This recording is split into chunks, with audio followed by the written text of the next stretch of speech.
हाँ, इस एपिसोड में हम आपको आग या फायर के बारे में चर्चा करना चाहेंगे।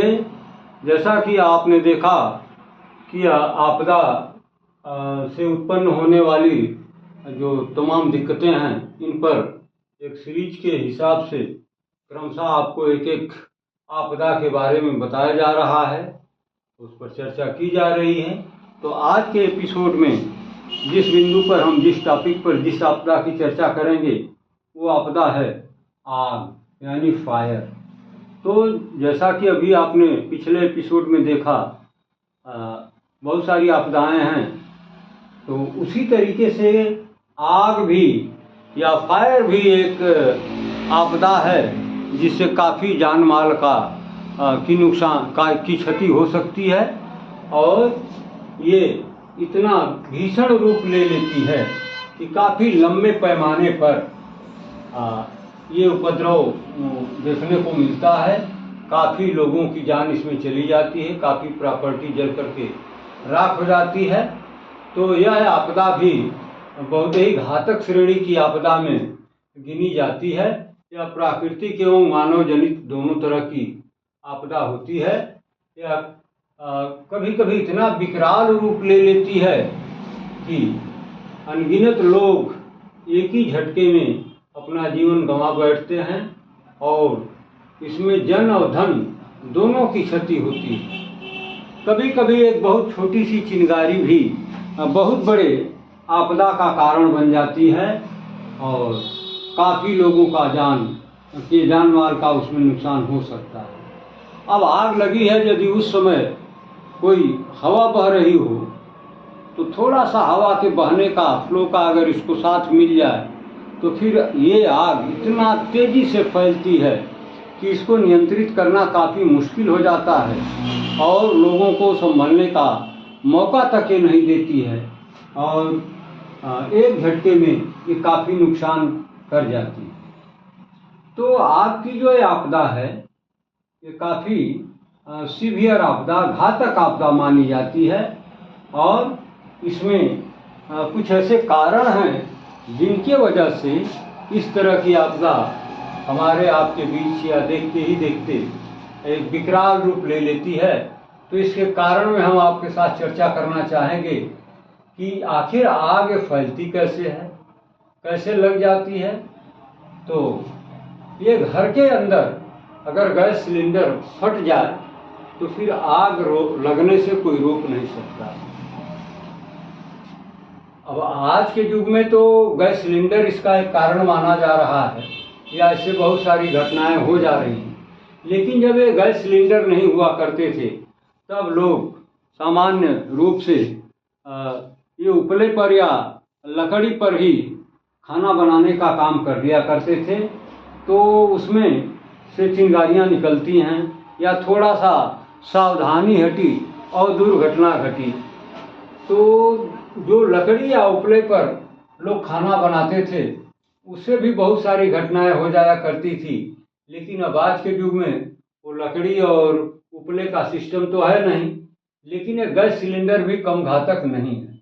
अगर ये दुर्भाग्य से भ्रष्ट कर गया, फट गया, तो इतना ज़बरदस्त इससे ये आग का तांडव फैलता है कि इसको रोकना, इसको नियंत्रित करना काफ़ी मुश्किल हो जाता है, और देखते ही देखते ये काफ़ी जान माल की क्षति कर जाता है। तो आज का जो सबसे प्रमुख कारण माना जा रहा है मकान के अंदर आग लगने का, वो कारण है गैस के सिलेंडर का बर्स्ट कर जाना, फट जाना। और जो दूसरा सबसे कॉमन कारण बताया गया वो है विद्युत का शॉर्ट सर्किट। आप प्रायः न्यूज़ में सुनते हैं, पेपर में पढ़ते हैं कि फला जगह शॉर्ट सर्किट करने से उस मकान में आग लग गई, और उसको नियंत्रण में जब तक लिया जाए, उस पर काबू पाया जाए, तब तक पूरा मकान जल के भस्म हो गया और राख में तब्दील हो गया। और इतना ही नहीं, उसमें रहने वाले व्यक्ति भी अपनी जान से हाथ धो बैठे। तो ये विद्युत शॉर्ट सर्किट आग लगने का एक बहुत ही कॉमन और प्रमुख कारण है आज के युग में। प्राय सभी के घर में इलेक्ट्रिसिटी की पहुंच हो गई है।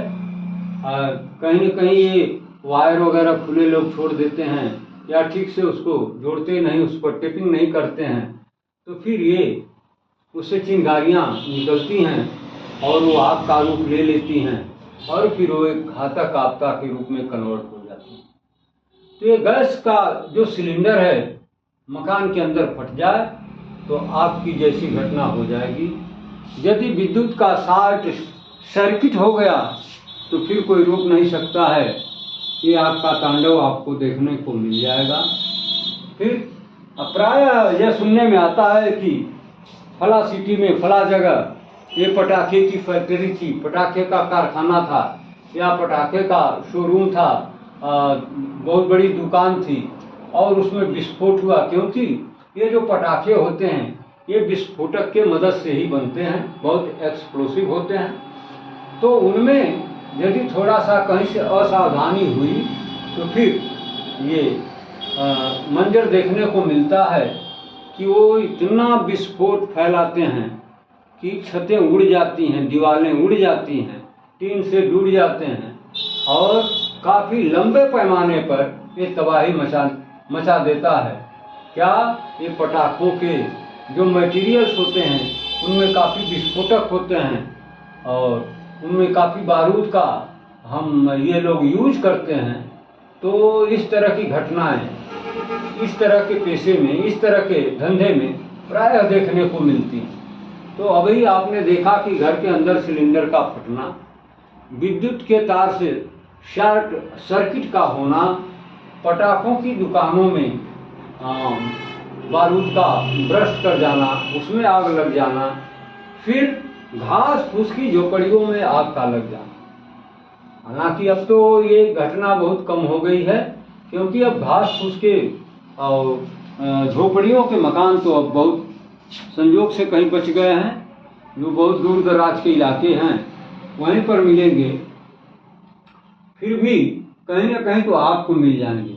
लेकिन कुछ समय पहले तक तो प्रायः घास फूस की झोपड़ी वाली जो व्यवस्था है यह प्रायः सब जगह पाई जाती थी और एक छोटी सी चिंगारी कहीं से निकली तो इस घास फूस के झोपड़ी को जलाने में थोड़ा भी देर नहीं करती है और ये इस तरह से जल जाती हैं कि आपके देखते देखते आप कुछ नहीं कर पाते हैं, खड़े के खड़े रह जाते हैं और ये घास फूस की पूरी मकान, ये मड़ई झोपड़ी जल जाती है। और उसमें अब तो थोड़ा प्रचलन कम हो गया है, नहीं तो प्रायः लोग गाँवों में ये घास फूस का एक छप्पर डाल देते थे, उसमें गाय है, भैंस है, पड़वा है, बछुए हैं, बकरियां हैं, ये सब उसमें बांधने का काम करते थे। तो इस तरह का जब की घटना होती थी तो उसमें ये झोपड़ी के अलावा जो उसमें पशु बंधे होते थे, जानवर बंधे होते थे, चूँकि वो रस्सी से बंधे होते थे, खूंटे से बंधे होते थे, इसलिए वो भगने में असमर्थ हो जाते थे, वो स्वतंत्र नहीं होते थे। अब जब तक कोई जाए उनको छुड़ाए तब तक पता लगा कि आग इस तरह से फैल गई कि अब अंदर जाकर के उनको बचाना बड़ा मुश्किल है। तो इस तरह के आगजनी में, इस तरह के आग के आपदा में ये मकान के साथ साथ पशुओं का भी यानी जान माल का भी खतरा हो जाता था। इस तरह की घटनाएं प्रायः होती थी, लेकिन अब ऐसा नहीं है। इसमें काफ़ी परसेंटेज इसका घटा है, कम हो गया है। अब इक्का दुक्का कहीं इस तरह की घटना सुनने को मिलती है, लेकिन ये विद्युत का शॉर्ट सर्किट होना, सिलेंडर का फटना, ये बारूद के कारखानों में, पटाखों के कारखानों में आग का लग जाना, ये तो आज के युग में बढ़ता ही जा रहा है, इसमें कम होने का नाम नहीं ले रहा है। और आग लगने का जो कारण बताया गया वो है मोटर व्हीकल के एक्सीडेंट के कारण। आप देखते हैं प्रायः यह कारण भी आजकल बहुत लार्ज पैमाने पर देखने को मिल रहा है, क्योंकि ये जो युग है ये मोटर व्हीकल का ही युग है और थोड़ा सा सावधानी हटी और दुर्घटना घटी। थोड़ा सा लोग लापरवाही किए, इधर उधर निगाह गई, एक्सीडेंट हुआ, आग लगी और व्यक्ति संभले तब तक वो जल गया और इस आपदा का शिकार हो गया। तो ये प्रमुख रूप से ये कारण जो बताए गए इन्हें आपको अपने दिमाग में रखना चाहिए और समय पर इस जानकारी के माध्यम से इस आपदा में लोगों की मदद करनी चाहिए, उन्हें बचाना चाहिए। तो मुख्य कारण क्या है आपको मालूम हुआ कि गैस के सिलेंडर के फटने की वजह से ये आपदा की शुरुआत हो जाना, विद्युत के शॉर्ट सर्किट के कारण आग का लग जाना, पटाखों की दुकानों में चूंकि ये बारूदी कारखाने होते हैं और उनमें आग तो बस दिखने की देर है कि इनमें विस्फोट हुआ, आग लग गई, क्योंकि ये काफ़ी ज्वलनशील पदार्थ होते हैं। इनमें आग बड़े आराम से लग जाती है। कभी तो दुर्घटना बस लगती है और कभी कभी किसी के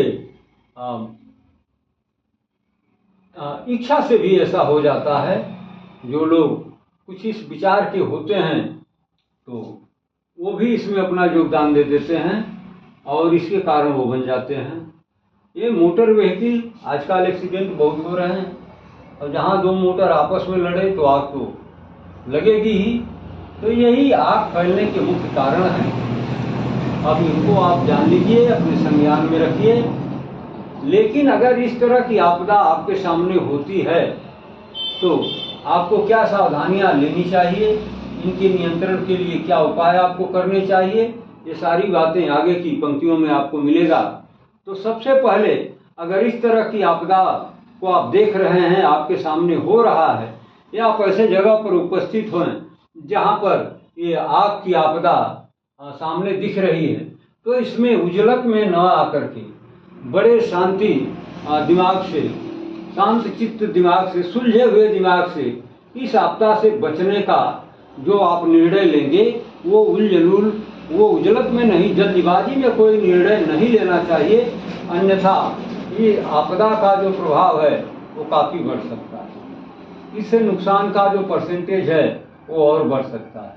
इसलिए इस तरह की आपदा से निपटने के लिए, इससे बचने के लिए, इसको नियंत्रित करने के लिए जो भी आप निर्णय लेते हैं वो उजलत में आकर के न लें, बल्कि बहुत सुलझे हुए दिमाग से इसका कोई निदान सोचें या कोई उपाय सोचें और उसे लागू करें।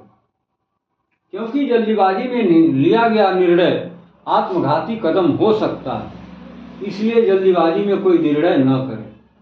दूसरा जो पॉइंट बता गया, यदि आप किसी बंद जगह पर घिर गए हैं तो संकटकालीन निकास द्वार की मदद लें। जैसे मान लीजिए आप किसी गाड़ी व्हीकल में जा रहे हैं, बस में बैठ के जा रहे हैं, ट्रेन में बैठ के यात्रा कर रहे हैं, या फिर किसी मकान के अंदर हैं, तो अगर ऐसा है और ये वहाँ पर आग का तांडव शुरू हो जाता है, आग लग जाती है, तो आपको करना क्या चाहिए कि अगर आप इस तरह के परिस्थितियों में घिर गए हैं तो फिर संकटकालीन निकास द्वार की मदद लेना चाहिए। आप देखते होंगे ये ट्रेन पर भी लिखा होता है, बस पर भी लिखा होता है निकास द्वार। वो निकास द्वार इस तरह की परिस्थितियों से निपटने के लिए ही वो लिखा जाता है। तो आप बिना उजलत में आए हुए संकटकालीन निकास द्वार की तलाश करें और उस रास्ते से निकलने का प्रयास करें। अगला जो पॉइंट बताया गया, खिड़की या दरवाजे को खोलने से पहले, यदि आप बस में हैं, ट्रेन में हैं या किसी मकान के अंदर हैं और आग लग चुकी है, आप देख रहे हैं कि आप चारों तरफ से घिर रहे हैं, सामने आपकी खिड़की है या दरवाजा है, तो आप थोड़ा ये पहले जांच लें कि हम खिड़की के हैंडल को पकड़ रहे हैं या दरवाजे को पकड़ रहे हैं तो कहीं ऐसा तो नहीं कि वो इतना हीट हो चुका है कि जैसे ही आप हाथ रखें तो फिर आपका हाथ जल जाए और आप किसी काम के न रह जाएं, या फिर ऐसा तो नहीं कि शॉर्ट सर्किट वाला करंट उसमें कहीं दौड़ रहा है। तो ये सुनिश्चित करने के बाद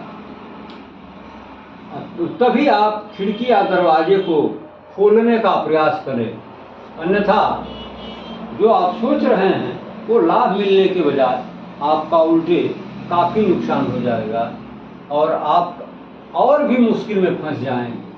अगला जो पॉइंट बताया गया, अगर आप ऊंचे बिल्डिंग में हैं, मल्टी स्टोरी बिल्डिंग में हैं और ऊपर की मंजिल में कहीं आप फंसे पड़े हैं और आग लग गई उस बिल्डिंग में, तो ये भूल कभी न करें कि आप खिड़की से जंप लगा दें और नीचे गिर जाएं, तो आग से तो आप बच सकते हैं।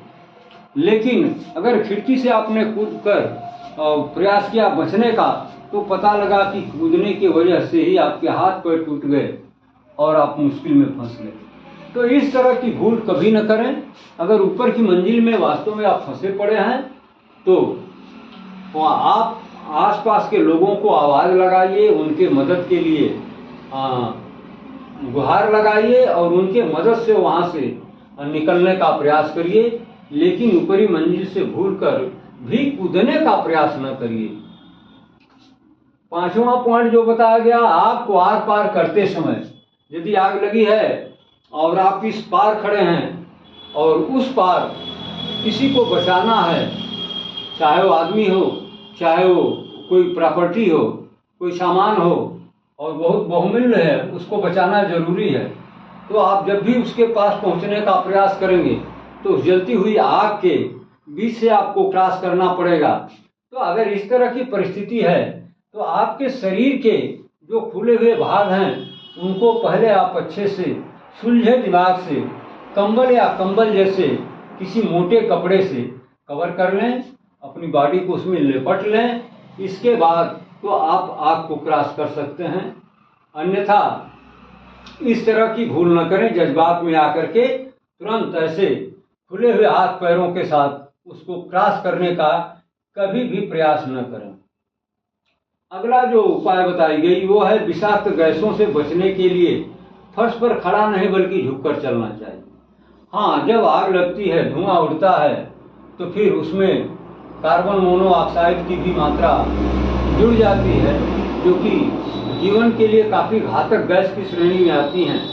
तो अगर आप खड़े होकर के एक जगह से दूसरी जगह जा रहे हैं तो पता लगा कि वो सारा विषाक्त गैस जो है आपके नाक के द्वारा, आपके सांसों के साथ आपकी बॉडी में पहुंच गई और आपको उसका नुकसान झेलना पड़ा। तो इस तरह की गैसों से बचने के लिए, अपने को सुरक्षित करने के लिए आप खड़े होकर के न फर्श पर चलें बल्कि घुटनों के बल झुक जाएं, ताकि गैसें, ये ऊपर गैस का स्वभाव होता है, गर्म होते ही ऊपर चली जाती हैं और ये नीचे नहीं रहती हैं। तो नीचे आप जब झुक करके चलेंगे तो शायद इन गैसों से आपका पाला नहीं पड़ेगा और आप विषाक्त गैसों के प्रभाव से अपने को बचाने में समर्थ हो पाएंगे। अगला पॉइंट बताया गया, प्रभावित व्यक्ति को दौड़कर बचाव नहीं करने दें। जैसे कोई व्यक्ति है, उसके कपड़े में आग लग गई है, वो बदहवास है, वो सोच रहा है कि दौड़ करके हम घर से बाहर निकल जाएं या एक जगह से दूसरे जगह चले जाएं, तो ये उसकी भारी भूल होती है। क्योंकि जब व्यक्ति दौड़ता है तो उसके साथ एयर भी फ्लो करना शुरू कर देती है और इन परिस्थितियों में उसकी जो आग है वो और तांडव मचाएगी और जो बचा हुआ भाग है उसमें भी वो लिपट जाएगी। तो इस तरह की भूल उस प्रभावित व्यक्ति से न हो, उसको आप रोकने का प्रयास करें, उसे दूर से बताएं कि आप दौड़िए नहीं, आराम से चलिए। दौड़ेंगे तो हवा लगेगी, तो ये जो आग है ये थोड़ा और बढ़ जाएगी और आपके जो बचे हुए बॉडी पार्ट हैं वो भी प्रभावित हो जाएंगे। तो ये खास तौर से ध्यान देने वाली बात है। ऐसे आपदा की स्थिति में लोग इस चीज़ को भूल जाते हैं और जिनको आग लगी है, कपड़े जल रहे हैं, तो वो व्यक्ति दौड़ दौड़ करके इधर उधर मदद के लिए प्रयास करना शुरू कर देता है। ये उसकी भूल होती है और उसके लिए ये आत्मघाती कदम हो सकता है। तो दौड़ करके जिस व्यक्ति को आग लगी है उसे दौड़ना नहीं चाहिए। चाहे वो थोड़ा अधिक जल जाए वो ठीक है, लेकिन दौड़ने से तो कतई उसका बचाव नहीं हो सकता। जो अगला पॉइंट बताया गया वो है प्रभावित व्यक्ति की आग को पानी या किसी, आपके पास कोई ऐसा केमिकल है जिसके प्रयोग से आग बड़े आराम से बुझ सकती है, तो उस प्रभावित व्यक्ति को या जिसके ऊपर आग लगी हुई है उसके ऊपर छिड़काव कर उसके आग को बुझाने का प्रयास करना चाहिए। यदि इस तरह की कोई व्यवस्था नहीं है या इस तरह का कोई संसाधन नहीं मौजूद है, तो आपको क्या करना होगा, आपको कंबल या कंबल जैसा कोई मोटा कपड़ा उस प्रभावित व्यक्ति के बॉडी पर लपेट कर उसे तुरंत जमीन पर लिटा देना चाहिए, ताकि उसकी आग तुरंत बुझ जाए और उसे राहत मिल जाए, उसकी जान भी बच जाए। तो ये सब उपाय आपको बताए गए। फायर या आग जैसी आपदा में ये क्या होती है ये बता दिया गया। फैलने के जो प्रमुख कारण है वो बता दिया गया, और इससे बचने के लिए जो नियंत्रण के उपाय हैं, जो सावधानियां आप ले सकते हैं ऑन स्पॉट, वो सारी चीज़ों पर बृहद चर्चा कर ली गई। बाकी अब अगले एपिसोड में हम किसी तरह की आपदा के बारे में चर्चा करना चाहेंगे। अब इस वीडियो को हम यहीं क्लोज करना चाहेंगे।